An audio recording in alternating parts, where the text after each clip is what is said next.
All right, I am looking forward to this. The Insurance Insider, 5 questions with ... Today's guest, Jarrod Frost. Jeremy and his twin brother, Jarrod Frost, along with partner Rob Anderson, started something that exploded in a good way. I mean, my gosh, these guys have been successful. Jeremy, how are you, man?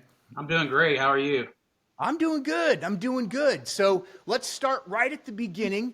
How did you and your partners get started with Sunshine Senior Services, and what were some of the lessons that shaped your growth? Well, the thing is how we got started was actually 8 years ago.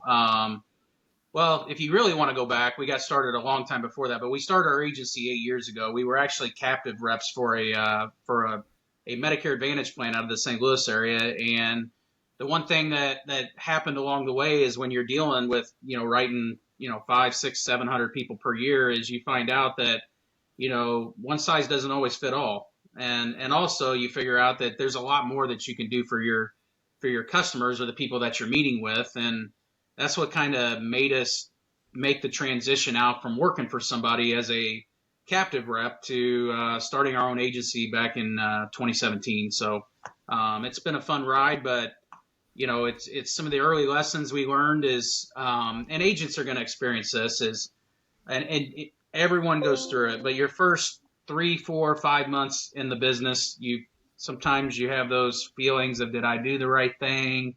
Because you're used to having someone that can, where you had that steady paycheck, but you got to have your goals written out and you got to stick to them and you got to look at them every day going, I know where I'm going.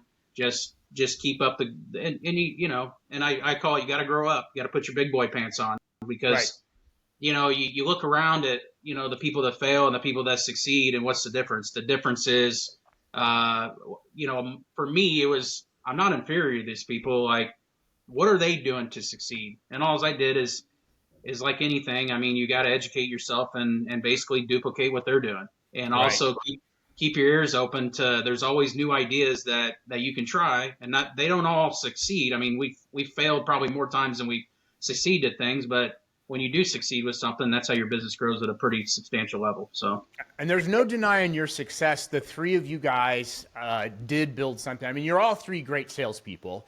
Obviously, you brought your books of business into this business when you formed it, and have done a really great job.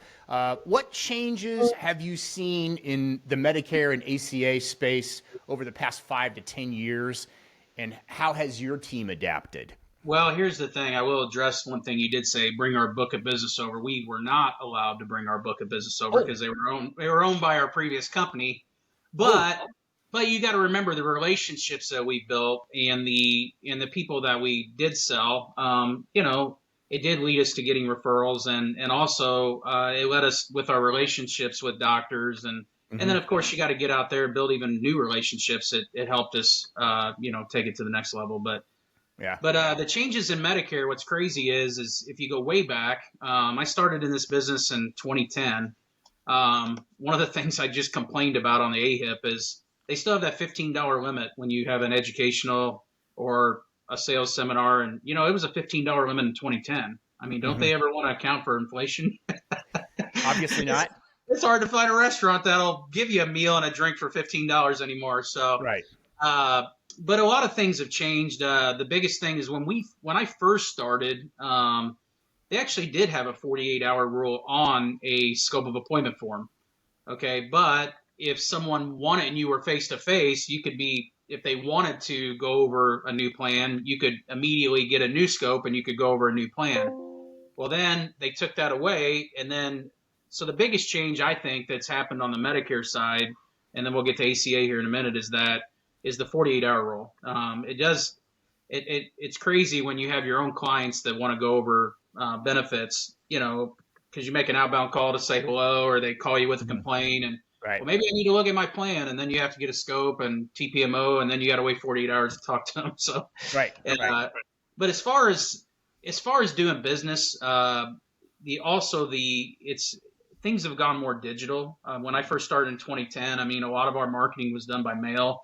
But you got to have, and that's where you help people out, Max, is you got to have a YouTube channel. You got to be prevalent on Facebook. You've got to have your name out there, because people are not responding to the mailbox; they're responding to their cell phone. This Yeah. is where the marketing's coming now. Right. So, Right. Exactly. and it's Yeah. and it's even bigger on ACA. I mean, a lot of people, probably over 95%, I don't even know what the number is, that sign up for an ACA plan is doing it over the phone with an agent or doing it themselves. They're not meeting people face to face like they used to, because people are a lot more tech savvy and they can do their own research without having to have somebody come in and talk with them. So, Right. And with Medicare or ACA, anyone can do it by themselves. I find that once they jump on to, Medicare.gov, that people quickly get overwhelmed and, yeah, and they don't want to do it. And so that's where the agent comes in. And I think a lot of people don't even understand that you're not paying the agent. So it's basically free help for you. The agent gets compensated by the carriers. So in a lot of ways, there isn't a need to try and do it yourself and try to understand it when you've got, basically no cost help from somebody who does it all the time, right? well, what's crazy about Medicare.gov, it'll tell you what a max out of pocket and a copay is to see a specialist, but all the extras like your dental, vision, hearing, over the counter, food cards, whatever, it's not real clear. So you'd have to go to every individual site, and whether you enroll with a United Healthcare, Humana, Aetna over Medicare.gov, or you deal with someone like us, Max, you're going to get the same coverage, and it's not going to cost you any extra. So why not have an expert try to guide you in the direction to find the best plan for you? Right. And since this is for agents, I mean, hopefully agents are telling that to their clients. I try to get leads from my wife. As you know, because of your organization, we are licensed agents because of you guys. But what we were just at somebody's house, T65, last week, and this particular guy, oh, this is great. He put together a spreadsheet with all of the plans in his area, all of them on a spreadsheet. And you know how much time that takes, right? Because most agents don't even take that time. I know you and your brother have similar spreadsheets, with the plans and areas. But this guy, I told him, I said, do you realize you could sell that? He goes, to who? I go, to insurance people. Yeah. They would take that information from you. But so he's an anomaly because most people aren't going to spend that much time studying plans. I mean, not that I've found. You're way more experienced than me in the business. Well, what's crazy is I've ran into customers like that, and it's funny. Then you get to talking with them. Well, I didn't know that. I didn't know that. Right. It's like we still, because we do it 12 months out of the year. We've seen the changes over the years. We already have it. It's all right here, But Right. what's crazy is I don't know if you were going in to sell them a plan or if you were going to interview them to work alongside you. I mean, Right. it's pretty impressive if you put it together like that. And Yeah.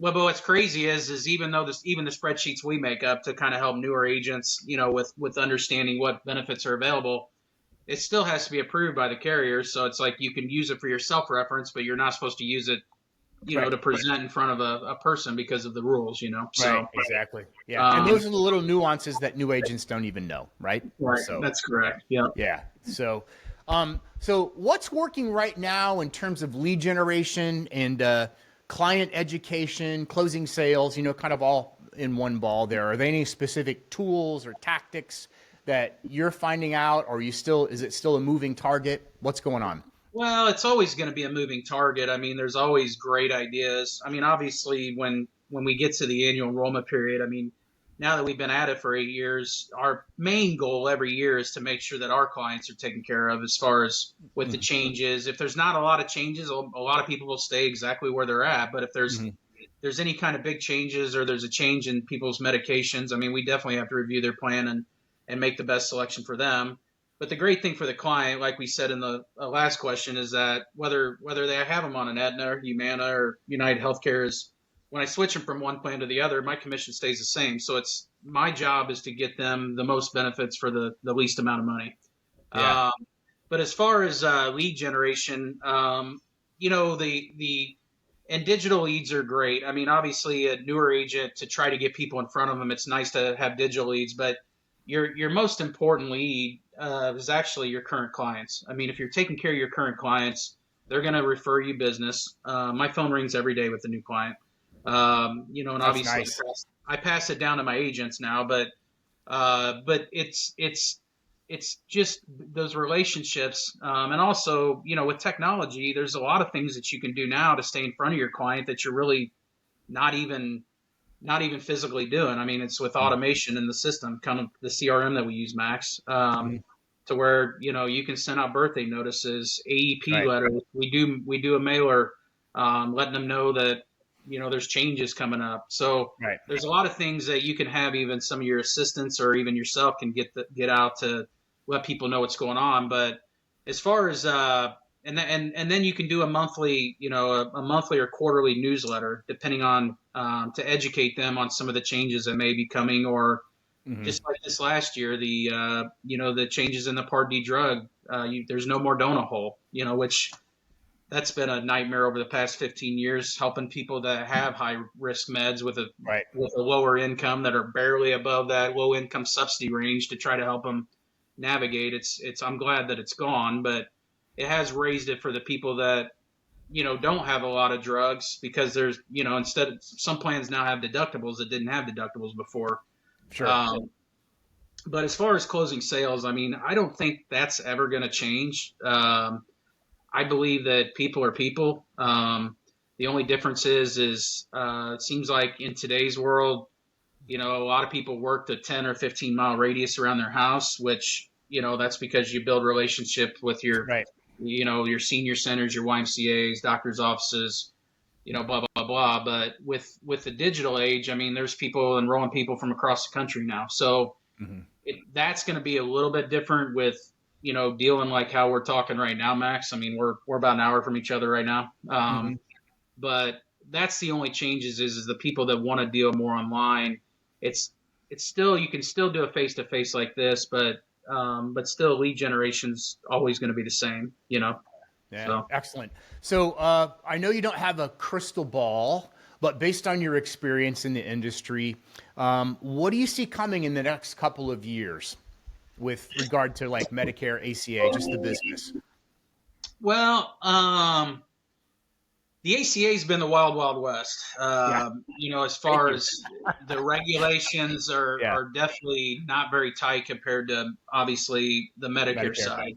I do believe that, I don't know. I mean, I would think over the last, when Obamacare started, we'll start with ACA, that, there was a lot of tweaks that they've made along the way. And I think it's getting to the point where, I don't know if there'll be a ton of changes to ACA. I do think that, like anything, and we've seen it over the past couple of years, I believe the plans are gonna have more. You're gonna see more deductibles even continue to raise even more, where people have to meet that before the plan will kick in. It just seems to be heading more that way. But I think ACA will stay pretty steady. Going forward, it's, with this new administration, I don't think they'll really mess with things. But on the Medicare side, I believe things are going to change. You can already tell that, with all the fraud, there's been a lot of fraud on the Part C Medicare Advantage side. I mean, there was just a big bust a couple of days ago. Really? So I think they're going to tighten down on some of these doctors and carriers and that on the reimbursement rate. But the great thing about what we do is whether it's a zero premium plan or it's a $50 premium plan, people have to have coverage. So, but the thing is I don't believe Medicare Advantage is going away, because you always hear about let's have Medicare for all or have the government handle everything. Now that over 50% are on Medicare Advantage, I believe that Medicare Advantage is only going to get stronger. I feel like the private companies do a better job than the federal government, but I don't imagine that. I don't really see anything changing on that end. Now, commission wise, I believe the agent is there's still gonna be agent commissions out there, but keep in mind nothing's guaranteed. When it went from private insurance to ACA, there was a lapse there where people that had all these commissions lost everything until they came out of commissions. But I believe the agencies, there may be some changes as far as overrides and stuff like that. But on the agent side, I believe the commissions will still flow. Now there's carriers that are now making some plans non-commissionable, and it's not that they don't want to pay you. They're basically saying we're losing our butts on this plan. Don't write that plan no more. Yeah. So, Right. which I don't know if I agree with that either, because then it, and we try to do everything above board. I mean, I have tons of people on that zero premium Part D WellCare plan that I don't receive commission anymore. So I try to do what's right by the client, but not all agents are ethical either, So, Right. Exactly. So I don't understand how they could make some of their plans commissionable and some not. But, I guess those are the rules right now. So. Yeah. And it's all comes down to dollars, right? Don't you think? It does. It does. Yeah. So, well, I know I've taken a lot of your time. I know you're busy. I've been around you and your partners, and your phone never stops ringing. You're trying to run a business and help clients, and I respect that. But what's your best advice for a new, or maybe not so new, struggling agent? I have being around you, I have the answer in my head. Well, what's crazy is and I think you know what I'm going to say, but I'm still 8 years in, and everyone thinks we do a great job, but I still struggle. I struggle in this business. Really? And what I mean by that, it's a daily struggle of, Okay. no matter if I wrote 20 deals yesterday, Max, why didn't I write 21? What could I have done better to write 20? You know what I'm saying? Yeah. But the struggle is your struggle's up here. Okay. So first of all, the first thing you have to do is you got to get out of bed. Okay. You got to get off the couch. I always what I thought you were going to say. I always tell it's like being a politician. You got to get out, shake hands, and kiss babies. Okay. Right. So what I'm getting at is if you get out there, there's always a chance that you could try a lead source that's not working. Everybody wants the path of least resistance, but you have to get out there and get involved in your community. That's the number one thing. As far as if you're struggling, it doesn't cost anything to get in your car, walk into a place, and introduce yourself and tell them what you do. Now, they may say, get out of here. We don't need someone like you. But guess what? The next office you go to does need your help. Okay. And that eventually will lead to, it just leads to your phone ringing every day. And, and then the deals just keep coming in. So, I remember you giving me some valuable advice. My wife and I, this was, I think, about a year ago today, July of 24. We were driving around with flyers to 55 plus communities. Right. And when I was talking to you on the phone, driving into one, and I said, well, they have a no soliciting sign. So he goes, so what? You said, you're not soliciting. You're here to help. So you reframed that. And that's excellent. So just somebody watching right now, before I let you go, if they see a no soliciting sign, or they walk into a clinic or a dentist office or a pharmacy or wherever they're going to prospect, what's that talk track, that little piece when they say no soliciting? Well, when you walk in, obviously, if it's in your local community, you're going to say, I just live, 3 or 4 blocks over. And one of the things that we do is we actually will help your clients that are having problems with their health insurance. Whether you're talking about ACA, you're talking about Medicare, they always say there's the gatekeeper, at the front. But basically, a lot of times you're going to have a lot of people come in that have a lot of questions, or you guys prescribe a medication and they're like, oh my God, my medication's now $300. How am I going to be able to afford it? And the great thing is that's what I can help them with, is basically letting them know that there's other options out there. And you're not going to be able to help everybody, but let them know that you're just basically a resource for them. Okay. Because, somebody that works the front desk, they don't know the difference between a United Healthcare plan or a Humana plan. But guess what? If they call me, that's a resource. And it also takes a lot off their plate to where they feel confident. You're going to feel confident having somebody that can help them. So I basically kind of transition it to where I'm more of a resource to help than I'm there to just sell them insurance plans, Yeah. Which is good. And that's great. It was valuable advice for me. Hey, if somebody wants to get a hold of you, do you mind what information I put in the show notes here? I was going to put your email, and I could put the office phone as well. Is that okay? That will work. Yep. That'll work, Max. Okay. I'll do that. Jeremy Frost with his brother Jarrod Frost and their partner Rob Anderson from Sunshine Senior Services. Corporate office is in St. Louis Metro. And then they have the Sunshine South location, which is awesome, down in the larger Tampa area. So Boy, oh boy, thank you so much for this time, Jeremy. I really appreciate it. Yep. Thanks, Max.